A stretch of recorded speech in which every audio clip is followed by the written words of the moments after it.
नमस्कार, आप देख रहे हैं संसद टीवी और मैं हूं आपके साथ अमृता चौरसिया। संसद का मॉनसून सत्र चल रहा है। सत्र का आज छठा दिन था। संसद के दोनों सदनों में कामकाज के लिहाज से क्या रहा खास, देखिए संसद की कार्यवाही से जुड़ी हर खबर संसद टीवी के खास कार्यक्रम सदन दिन भर में। लेकिन सबसे पहले बात सुर्खियों की। विपक्ष के गतिरोध के बीच लोकसभा से 2 विधेयक पारित। निरसन और संशोधन विधेयक 2022 और जनविश्वास प्रावधानों में संशोधन विधेयक 2023 को मंजूरी। अवरोध के चलते कार्यवाही दिन भर के लिए स्थगित। राज्यसभा से सिनेमैटोग्राफ संशोधन विधेयक 2023 चर्चा के बाद पारित। पायरेसी पर रोक, सिनेमा जगत के कामगार के हितों से जुड़े प्रावधान। बिल के जरिए चलचित्र कानून 1952 में होगा संशोधन। भारत की विदेश नीति में नवीनतम विकास पर विदेश मंत्री एस जयशंकर का संसद के दोनों सदनों में बयान। कहा, विश्व स्तर पर बढ़ रहा है देश का कद, सभी के लिए शांति, सुरक्षा और समृद्धि की आवाज Bharat.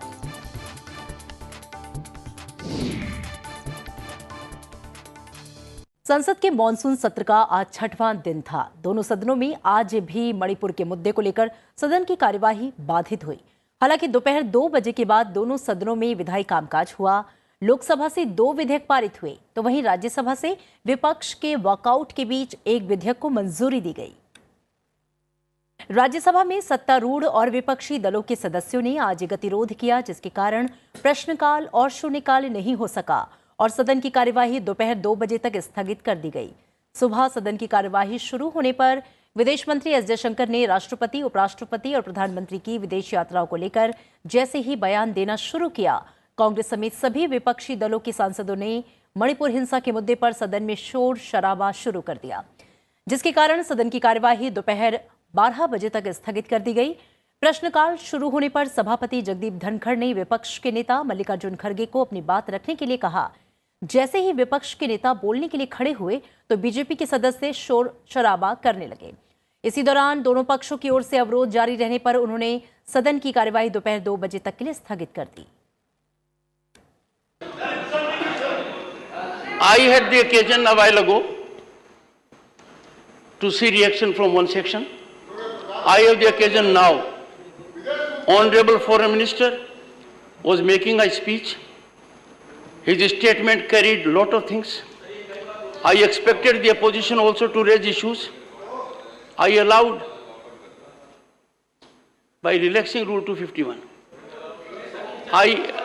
Now imagine a scenario when we did not listen to the Honorable Foreign Minister who was traversing our historic achievements. You are entitled to ask questions. Yes, sir. Sir, unless there will be order in the House, the House will meet at 2 p.m. today. Lok Sabha में भी मणिपुर के मुद्दे पर विपक्ष के गतिरोध के कारण सदन की कार्यवाही दोपहर 2 बजे तक के लिए स्थगित कर दी गई। लोकसभा अध्यक्ष ओम बिरला ने सदन की कार्यवाही शुरू होने पर प्रश्नकाल चलाने की कोशिश की, लेकिन विपक्षी सदस्य नारेबाजी करते हुए सदन के बीचों बीच में आ गए। स्पीकर के बार बार आग्रह का विपक्षी सदस्यों पर कोई प्रभाव नहीं पड़ा और सदन की कार्यवाही 2 बजे तक के लिए स्थगित कर दी गई। अच्छी चर्चा करो, संवाद करो। मैं हर मुद्दे पर आपको पर्याप्त समय, पर्याप्त मौका दूंगा, लेकिन यह परंपराएं उचित नहीं है। यह आपका व्यवहार संसदीय परंपराओं के अनुरूप नहीं है। हम दुनिया के सबसे बड़े लोकतंत्र हैं। आप क्या व्यवहार कर रहे हैं यहाँ पर? पूरा देश आपको देख रहा है। अगर आप इसी तरीके का व्यवहार करेंगे, आचरण करेंगे, तो मैं सदन इस तरीके से चलाने वाला नहीं हूं। सदन की कार्रवाई 2 बजे तक के लिए स्थगित की जाती है। और सदन दिन भर में अब बात कर लेते हैं लोकसभा की कार्यवाही की अन्य खबरों की।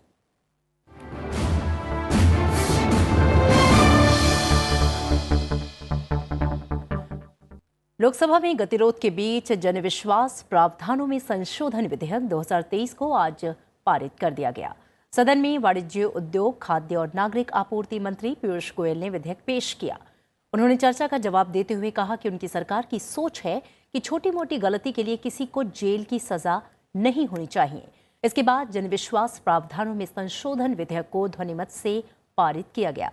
इस विधेयक में कृषि, पर्यावरण, मीडिया और प्रकाशन सेक्टरों सहित 42 कानूनों में संशोधन का प्रस्ताव है। 42 ऐसे कानून है, 42 एक्ट्स ऑफ पार्लियामेंट, जिसमें 183 प्रोविजंस प्रावधान है, जिसमें 19 मंत्रालय, 19 अलग अलग डिपार्टमेंट्स या मंत्रालय जुड़े हुए हैं, जो लोगों को तकलीफ भी देते हैं, जिसमें कई बार गलत काम के भी खबरें आती हैं, और छोटी मोटी गलती के लिए सामान्य कारोबारी को, सामान्य व्यापारी को, सामान्य उद्योग से जुड़े हुए व्यक्ति को या सामान्य जनमानस को तकलीफ आती है। ऐसे 42 कानूनों में जो 19 मंत्रालय या डिपार्टमेंट देखते हैं, उसमें 183 प्रावधानों को डिक्रिमिनलाइज करना, ये भारत के इतिहास में पहली बार हुआ है, पहली बार भारत के इतिहास। वाईएसआर कांग्रेस की वी सत्यवती ने विधेयक का समर्थन करते हुए कुछ चिंताओं को सरकार से दूर करने की बात कही। बीएसपी के मलूक नागर ने कहा कि इसी विधेयक की तर्ज पर किसानों को भी राहत देनी चाहिए। बीजेपी के राजेंद्र अग्रवाल ने कारोबारी सुगमता के लिए इस विधेयक को महत्वपूर्ण बताया। माननीय सभापति जी, जैसा कि इस बिल के नाम से स्पष्ट है, जन सामान्य में शासन व्यवस्था के प्रति विश्वास में वृद्धि करने के लिए ईज ऑफ डूइंग बिजनेस, कारोबारी सुगमता के लिए इस बिल को लाया गया तथा इसमें 42 विभिन्न कानूनों के दंड विधान को संशोधित किया करके उनको डिक्रिमिनलाइज किया गया है। The number of offences deregulated by the bill is relatively small compared to the vast regulatory framework in India. The bill might not address the broader issues of over-criminalization in economic legislations. The bill's impact on true deregulation is limited, considering the vast number of imprisonment clauses in economic regulations. जो सजा का प्राविधान था, सजा की जगह एक आर्थिक दंड के रूप में लगाया है, और ये देश की इकोनॉमी के लिए अच्छी बात है। और अगर किसी को सजा करके जेल में डाल दो, वो भी मर गया, उसका बिजनेस भी मर गया, तो ये एक अच्छी बात है। इसी से संबंधित मैं एक बात कहना चाहता हूँ, जितने भी हमारे साथी जो मेरठ से सांसद राजेंद्र अग्रवाल जी ने पूरा डिटेल में चर्चा करी है कारोबारियों से संबंधित, इसी तरीके के प्रोविजनों को किसानों के ऊपर भी लागू करा जाए, ताकि 80% लोग देश के, उनका भी जनविश्वास जीता जाए। जैसे किसानों पे एग्रीकल्चर इनकम पे बिल्कुल टैक्स फ्री है, और उनके जितने भी वो सामान खरीदते हैं उस पर जीएसटी टैक्स लगता है, तो उस जीएसटी टैक्स को भी फ्री रखा जाए। और देश में और कई कानून ऐसे हैं, इस पर डिबेट की जरूरत है। जनविश्वास प्रावधानों में संशोधन विधेयक को मंजूरी के बाद लोकसभा ने 76 कानूनों को निरस्त करने के प्रावधान वाले निरसन और संशोधन विधेयक 2022 को चर्चा के बाद पारित कर दिया। कानून मंत्री अर्जुन राम मेघवाल ने विधेयक पेश किया और बिल पर हुई चर्चा का जवाब दिया। उन्होंने कहा कि ये विधेयक भी कारोबारी सुगमता और जीवन की सुगमता के लिए महत्वपूर्ण है। विधेयक के जरिए जिन 76 कानूनों को निरस्त किया जा रहा है, वो औपनिवेशिक काल के हैं। इनके कारण नागरिकों को परेशान होना पड़ता था। इसके बाद पीठासीन अधिकारी ने सरकार की ओर से लाए गए तीनों संशोधनों को विधेयक में शामिल करके इसे ध्वनिमत से पारित करा दिया। With your permission, I move that the bill to repeal certain enactments and to amend an enactment be taken into consideration. The repealing and amending bill 2022. इस विधेयक के तहत जो मोदी सरकार की जो मूल सिद्धांत है, मिनिमम गवर्नमेंट मैक्सिमम गवर्नेंस, उसके तहत इन कानूनों को हटाया जा रहा है। इसमें से कुछ तो ऐसे हैं जो पीरियोडिकल, जो वित्तीय कानून है, वित्तीय अप्रोप्रिएशन के, और उनको पीरियोडिकल हटाना ही होता है, और कुछ ऐसे पुराने कानून हैं जिनका आज कोई औचित्य नहीं है। पिछली बार हमने इसको लोकसभा में इंट्रोड्यूस किया, लेकिन उसके बाद हम एक ऑफिशियल अमेंडमेंट लेकर के आए हैं जिसमें 11 ऐसे और बिल जो ब्रिटिश काल के थे, जिनकी कोई उपयोगिता नहीं थी, नागरिक भी नहीं जानते थे और नागरिक परेशान भी होते थे इससे। इसलिए ऐसे टोटल 76 बिल जो आज हम लेकर आए हैं, अगर टोटल आज पास करेंगे ये, तो ऐसे बिलों की संख्या 1562। ये बड़ी संख्या है साहब। 2014 से एनडीए जब से मोदी जी के नेतृत्व में आई है 1562, और जब मैं अगर यूपीए का आंकड़ा दूं 2004 से 14 एक भी बिल नहीं सब ऐसा। इसका मतलब नागरिक परेशान हो रहे थे, इनको चिंता ही नहीं थी। ये मोदी जी को चिंता है, जिस कारण से ऐसे जो बिल जो निरर्थक है, जिनकी कोई उपयोगिता ही नहीं है, वो लेकर के आए। मैं अनुरोध करूंगा कि इसको सर्वसम्मति से पास किया जाए। प्रश्न यह है कि यथा संशोधित विधेयक को पारित किया जाए। जो सदस्य इसके पक्ष में है वो हाँ कहे, जो सदस्य इसके विरोध में है वो ना कहे। मेरे विचार में निर्णय हाँ वालों के पक्ष में हुआ, हाँ वालों के पक्ष में हुआ, प्रस्ताव स्वीकृत हुआ और विधेयक यथा संशोधित पारित हुआ। लोकसभा में विधेयक पर चर्चा के दौरान शोर शराबे को रोकने के प्रयास में संसदीय कार्य मंत्री प्रहलाद जोशी ने कहा कि सरकार दोनों सदनों में मणिपुर पर चर्चा कराना चाहती है। उन्होंने कहा कि सरकार के विरुद्ध अविश्वास प्रस्ताव आया है और लोकसभा अध्यक्ष नियमानुसार चर्चा की तिथि तय करेंगे। सरकार का मन खुला है और हम चर्चा करना चाहते हैं। विदेश मंत्री के बयान के दौरान विपक्ष की ओर से अवरोध को लेकर सत्ता पक्ष के सांसदों ने भी शोर शराबा किया। सर, मैं कहना चाहता हूं, इन लोगों ने अविश्वास प्रस्ताव नोटिस दिया है।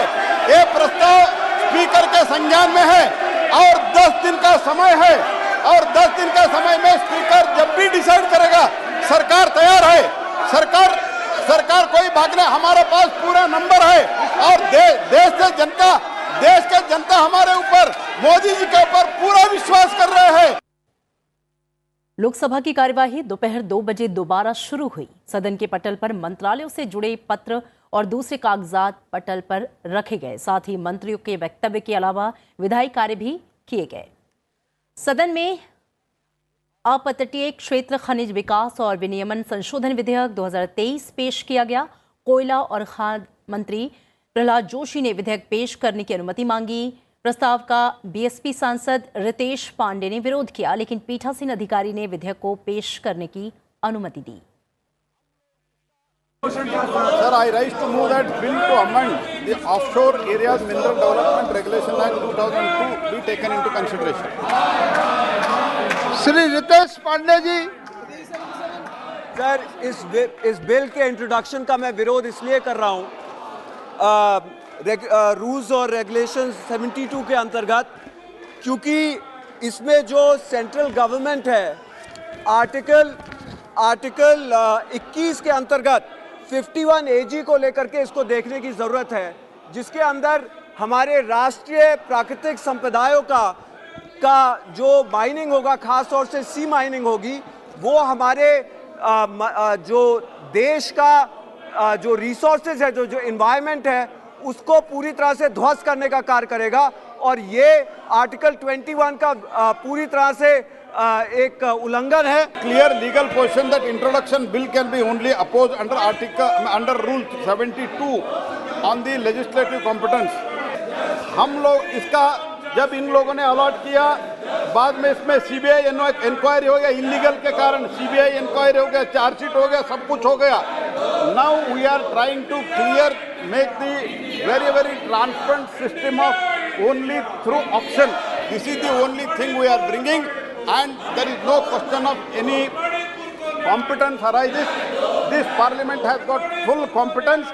Therefore, I request you to kindly allow to introduce the bill. प्रश्न यह है कि विधेयक को पुरस्कृत करने की अनुमति प्रदान की जाए। जो सदस्य इसके पक्ष में है वो हाँ कहे, जो सदस्य विरोध में है वो ना कहे। मेरे विचार में निर्णय हाँ वालों के पक्ष में हुआ, हाँ वालों के पक्ष में हुआ। माननीय मंत्री जी विधेयक को पुरस्कृत करें। Sir, I introduce the bill sir. Lok Sabha में आज प्रश्नकाल के दौरान संबंधित मंत्रालय की ओर से कई सवालों के लिखित जवाब दिए गए। बीजेपी सांसद गोपाल जी ठाकुर ने सड़क परिवहन और राजमार्ग मंत्री नितिन जयराम गडकरी से सवाल किया कि क्या भारतमाला परियोजना के अंतर्गत उमंगांव से महिषी तारस्थान के बीच एक सड़क और कोसी नदी पर देश के सबसे बड़े पुल का निर्माण उस सड़क पर किया जा रहा है, जिसके लिखित जवाब में सड़क परिवहन राजमार्ग मंत्री नितिन जयराम गडकरी ने बताया कि कोसी नदी पर बेजा बकौल पुल सहित उमंगांव से सहरसा तक परियोजना गलियारे को राष्ट्रीय राजमार्ग मूल के तहत गंडौल से सीधे जोड़ती है, जो राज्य सरकार के आधिकारिक क्षेत्र में आती है। भाजपा सांसद विद्युत बरन महतो ने आवासन और शहरी विकास मंत्री से सवाल किया कि क्या सरकार ने देश में गरीबों के लिए पक्के मकानों के निर्माण का कोई लक्ष्य तय किया है? अब तक कितने मकानों का निर्माण किया गया है और शेष कितने मकानों के निर्माण की संभावना है? इसके लिखित जवाब में आवासन और शहरी कार्य मंत्री हरदीप सिंह पुरी ने बताया कि 10 जुलाई 2023 तक 1.12 करोड़ आवासों की वैध मांग की तुलना में 118.90 लाख आवासों को PMAYU के तहत मंजूरी दी गई, जिनमें से 112.22 लाख आवासों का निर्माण शुरू हो चुका है, जिनमें से 75.31 लाख पूरे हो चुके हैं। PMAYU योजना के तहत अब तक राज्यों, संघ राज्य क्षेत्रों, नोडल एजेंसियों को 1.47 लाख करोड़ रुपए की केंद्रीय सहायता दी जा चुकी है।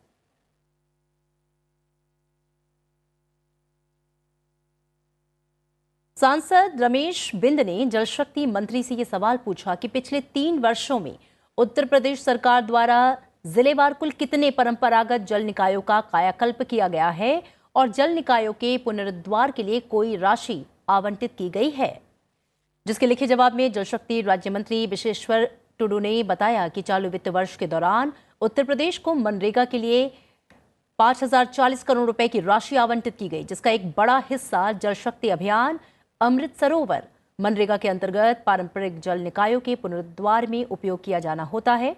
इसके अलावा PMKSY के तहत यूपी में 3 वर्षों के दौरान जल निकायों के पुनरुद्धार के लिए कोई प्रस्ताव प्राप्त नहीं हुआ।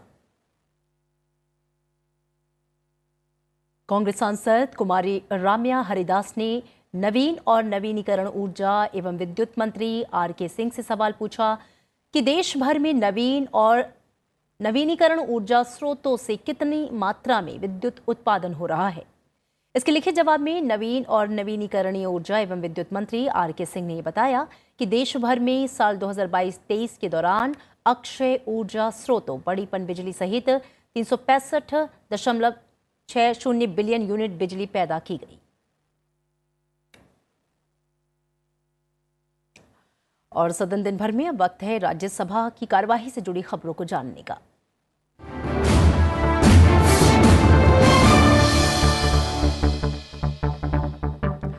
भारत की विदेश नीति में नवीनतम विकास पर विदेश मंत्री एस जयशंकर ने आज संसद के दोनों सदनों में बयान दिया। राज्यसभा में विदेश मंत्री एस जयशंकर ने राष्ट्रपति, उपराष्ट्रपति और प्रधानमंत्री समेत विभिन्न मंत्रियों की हाल की विदेश यात्राओं की उपलब्धियों पर बयान दिया। विदेश मंत्री एस जयशंकर ने विपक्ष के अवरोध के बीच ही प्रधानमंत्री नरेंद्र मोदी की अमेरिका, फ्रांस और UAE की यात्रा का विवरण और उनकी यात्राओं की सफलताओं का जिक्र सदन में किया। उन्होंने कहा कि भारत का कद विश्व स्तर पर बढ़ रहा है और देश विश्वसनीय और प्रभावी विकास का भागीदार के रूप में उभर रहा है।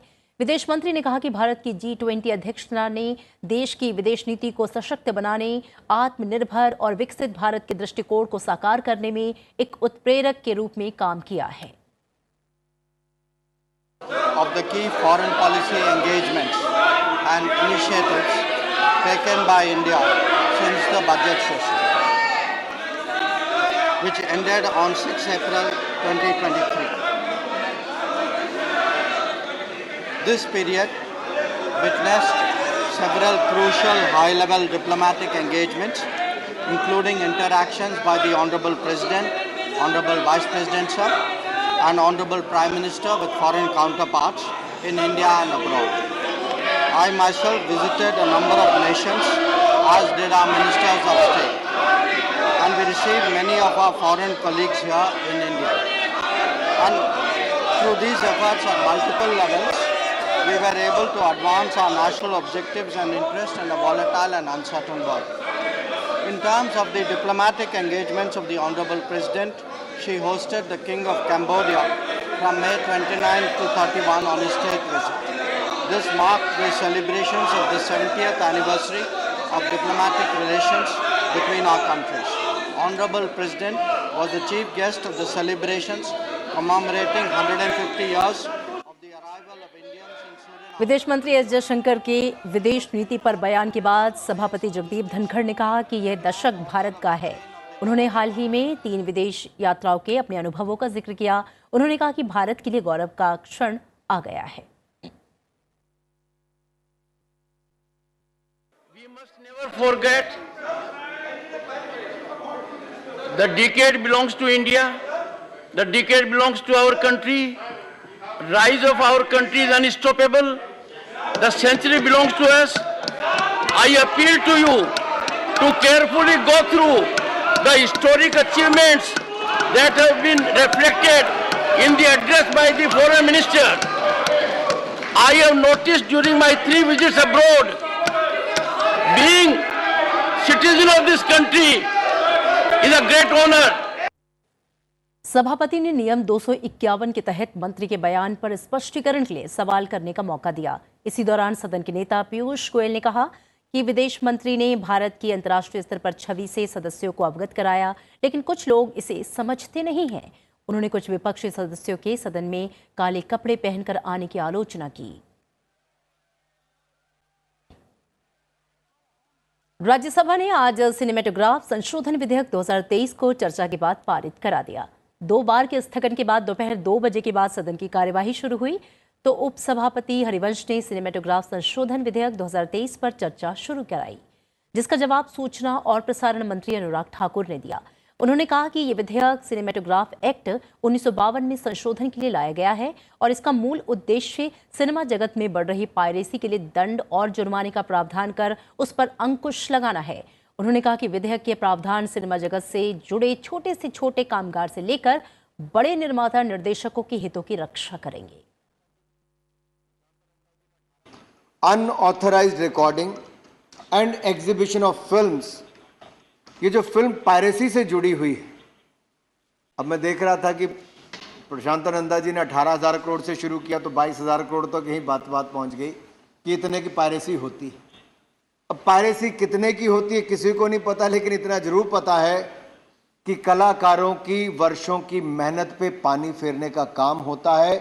हमने ऐसे दंड का प्रावधान यहाँ पर रखा है कि अगर उनकी मेहनत के साथ कोई खिलवाड़ करेगा तो उसको 3 लाख रुपए तक का जुर्माना भी हो सकता है और उसको भी बढ़ाने का उसमें प्रावधान है, ताकि 5% जो उसकी जो बनाने की कॉस्ट है उस तक जाकर उसका किया जा सकता है। 5% तक उसका 5% of the audited gross production cost of the film, इतना उसको फाइन हो सकता है। इससे पहले बीजेडी के प्रशांत नंदा ने विधेयक पर चर्चा शुरू करते हुए पायरेसी पर अंकुश लगाए जाने से फिल्म उद्योग को फायदा पहुंचेगा। बीजेपी के अशोक वाजपेयी ने कहा कि विधेयक में फिल्मों के लिए एक बार ही प्रमाणन की व्यवस्था स्वागत योग्य कदम है। इसके अलावा भी कई सांसदों ने विधेयक को लेकर अपने सुझाव और विचार सदन में रखे। Released today and it is shown in Dubai next day. So for that, actually we are losing, as I have heard, losing around 18,000 crores per year, and 60,000 people are going for jobless. I'm really sad, and I'm happy today that this bill has come where it has taken care of all these things. आज का जो ज़माना है जिसमें हर एक बच्चे के हाथ में मोबाइल फ़ोन है, बच्चे के पास लैपटॉप है और पूरा सोशल मीडिया, इंटरनेट सब उनके मुट्ठी में है। ऐसी परिस्थिति में कैसे और कहाँ इसको रोक सकेंगे ऐसे अमेंडमेंट के द्वारा, ये एक प्रश्न मेरे मन में उठता है। दर्शक वर्ग के संदर्भ में जो यूए कैटेगरी 12+ थी उसको हटाकर यूए की कैटेगरी 3 वर्गों में और जोड़ दी गई है। मैं समझता हूं कि ये संशोधन आने के कारण फिल्मों में जो दर्शक वर्ग है उसमें वृद्धि होगी। राज्यसभा में आज प्रश्नकाल के दौरान संबंधित मंत्रालय की ओर से कई सवालों के लिखित जवाब दिए गए। कांग्रेस सांसद धीरज प्रसाद साहू ने प्रधानमंत्री कार्यालय से ये पूछा कि क्या भारत अपना स्वयं का अंतरिक्ष स्टेशन स्थापित करने की योजना बना रहा है, इस दिशा में अब तक क्या कदम उठाए गए। प्रधानमंत्री कार्यालय में राज्य मंत्री डॉक्टर जितेंद्र सिंह ने इसका लिखित जवाब देते हुए बताया कि भारत ने अंतरिक्ष स्टेशन सहित समानव अंतरिक्ष मिशन के लिए अनिवार्य बुनियादी चरणों के रूप में विविध प्रौद्योगिकियों के विकास हेतु मानव अंतरिक्ष उड़ान कार्यक्रम गगनयान की शुरुआत की है। इन प्रौद्योगिकियों से में मानव अनुकूलित प्रमोचन यान, कर्मी दल मॉड्यूल, वातावरण नियंत्रण और जीवन समर्थन प्रणाली, कर्मी दल निकासी प्रणाली इत्यादि शामिल है। मिलन स्थल एवं डॉकिंग और निवास योग्य मॉड्यूलों सहित अंतरिक्ष में दीर्घकालिक उपस्थिति के लिए आवश्यक प्रौद्योगिकियों के विकास हेतु प्रारंभिक अध्ययनों की शुरुआत की गई।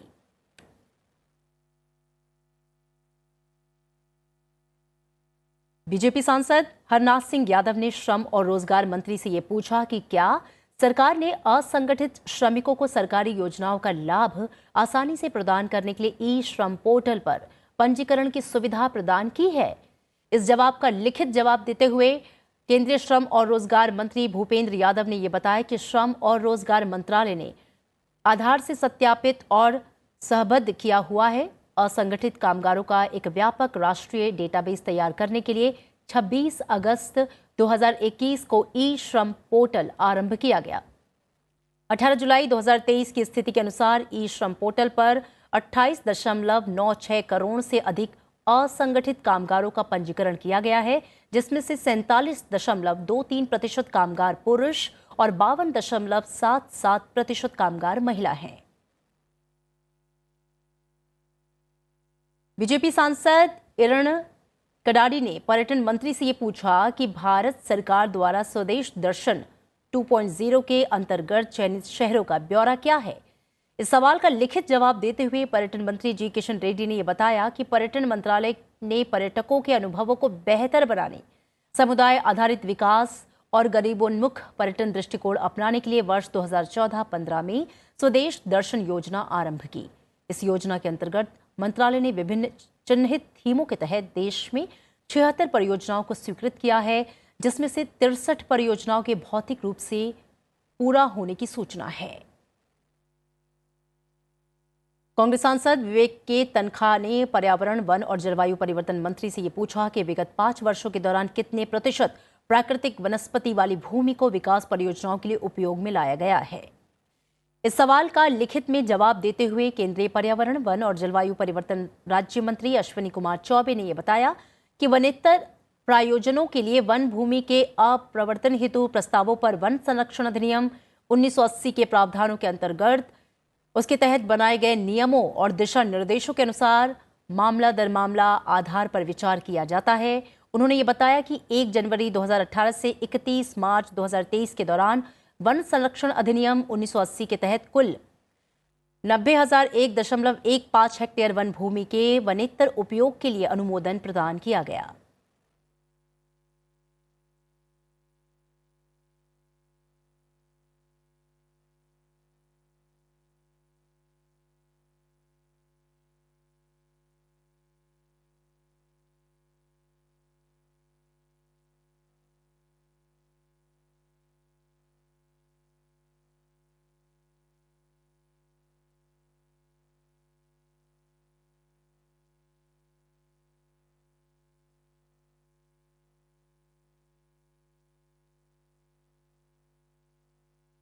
और आइए अब देखते हैं कि सदन में आज का कोट ऑफ द डे क्या है।